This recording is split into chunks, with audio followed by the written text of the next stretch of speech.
Oi gente, tudo bem? Hoje eu vou falar sobre Jesus, que era Deus em carne. Ele era filho de Deus, mas ele precisou descer em carne para a gente saber como ele era. A gente saber a humanidade de Jesus, para saber que ele era normal, como a gente é normal. Jesus, ele era filho de Maria e ele vivia em Nazaré. Mesmo que ele viajava bastante quando ele era adulto, quando ele era criança, ele ficou em Nazaré e ele aprendia com os seus pais, com José, pai de coração.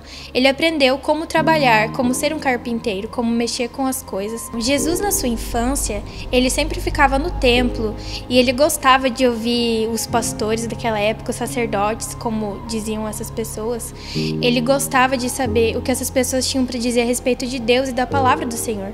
E ele gostava muito, às vezes, de discutir até mesmo com eles para mostrar que ele também sabia dessas coisas, não porque ele era uma criança que ele não sabia de nada. E ele foi crescendo. E ao tempo que ele foi crescendo, ele tinha no coração dele a identidade dele de filho de Deus. Maria sempre deixou muito claro para ele de que ele era filho de Deus também, mesmo sendo filho do homem. E sendo filho do homem, Jesus, ele teve dores, ele teve fome, ele teve sede, ele também dormia. Jesus sofreu algumas coisas. E ele, muitas vezes, ele orava para Deus para saber a vontade do Pai, porque mesmo sendo filho de Deus, ele não sabia, então ele precisava orar para saber essa vontade. Jesus jejuava, Jesus ficava no templo, Jesus ensinava pessoas e ele amava pessoas. Jesus, ele escolheu 12 amigos para andar com ele sempre, para saber como ele fazia, o que ele pensava, as coisas que ele estudava sobre a lei de Deus.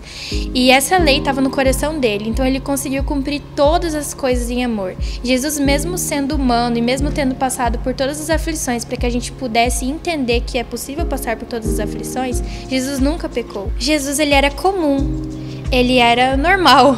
Ele não era tipo, nosso filho de Deus. Ele era nosso filho de Deus, mas ele não se achava, sabe? Ele era humilde, ele era uma pessoa normal. Jesus amava as pessoas, sabe?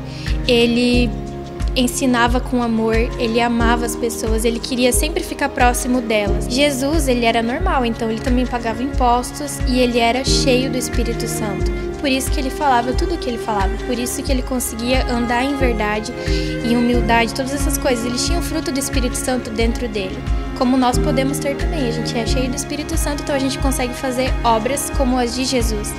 E os discípulos foram ensinados para ser como Jesus, e nós somos discípulos de Jesus, então vamos ser como Jesus.